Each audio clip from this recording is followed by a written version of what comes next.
There is a silence in the South Pacific that is heavier than stone.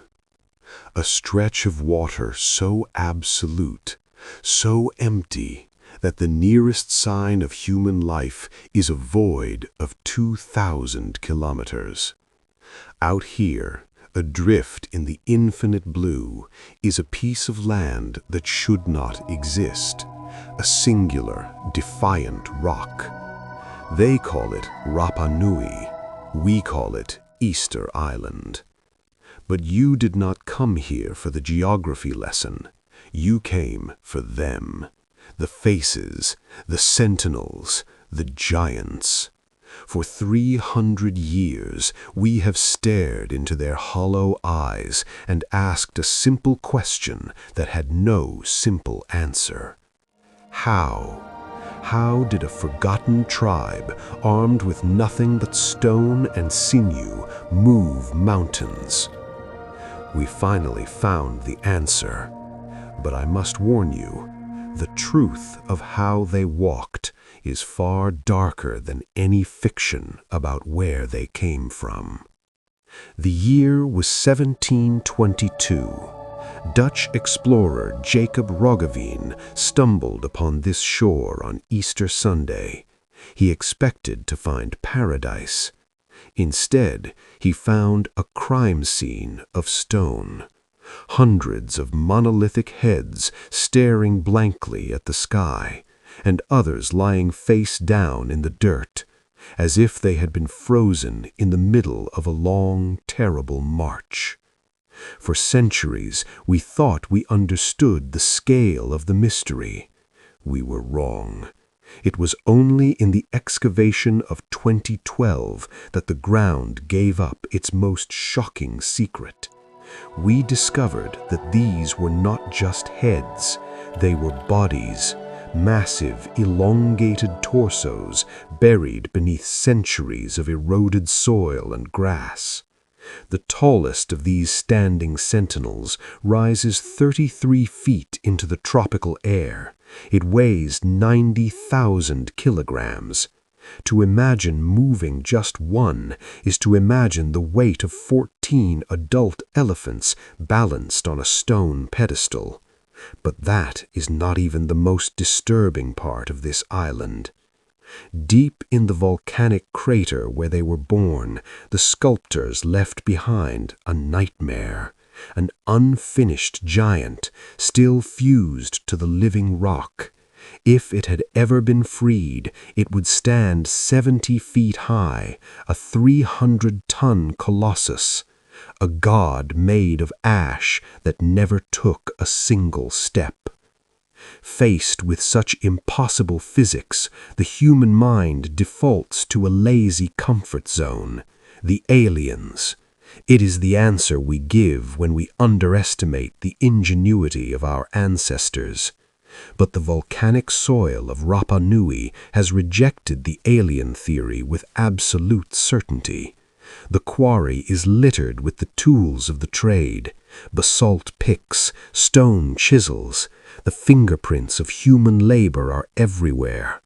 The carving, that was simply time, sweat, and a year of 12 men chipping away at compressed volcanic ash. But the carving was never the mystery. The movement was the miracle. How did they move a 90-ton statue across miles? Statues found on downhill slopes were always face-planted into the earth. Statues found near inclines were broken on their backs. This was the evidence of a deadly, delicate dance. They didn't drag them, they made them walk. With 3 massive ropes and an exquisitely precise understanding of the center of gravity, they swayed the titans side to side, left, right, left, right. The stone groaned, the rope fibers strained, and inch by inch the giant advanced. The roadways of the island are not roads for carts, they are footprints of a procession.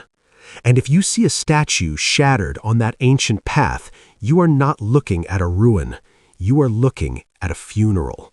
it stumbled, and when 90 tons of stone falls, it shatters like glass. So, we solved the how, but there was a more haunting question lingering beneath the surface. Why did the walking stop?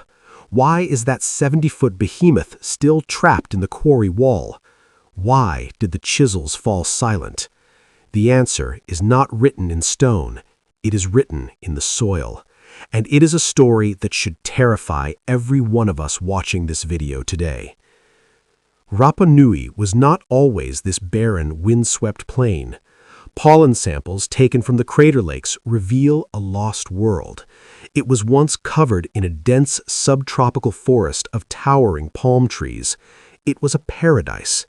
But the obsession with the Moai demanded a sacrifice. They needed paths. They needed rollers. They needed to clear the land for crops to feed the builders.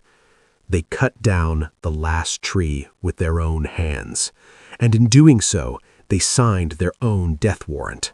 The soil bled out into the ocean. No wood meant no canoes to fish the deep sea. No trees meant no birds. The island became a cage. And when the food ran out, paradise turned into a battlefield. Archaeologists have found the bones. They are not peaceful burials. They show the unmistakable signatures of blunt force trauma and desperation. A civil war over the last crumbs of a dying ecosystem. In that chaos, the walk of the giants simply stopped. Today, they stand as UNESCO sentinels, a warning from the past, written not in words, but in stone and silence. They are a mirror reflecting our own modern appetites back at us. But as the sun dips below that vast, empty horizon, I am left with a question that has no archaeological answer. Was it all worth it? Did they move mountains to please the gods? Or did they move them simply because they could? And when the last islander looked out at an ocean they could no longer fish, did those stone faces feel like protectors? Or did they feel like the guards of an open-air prison? I want to know your theory.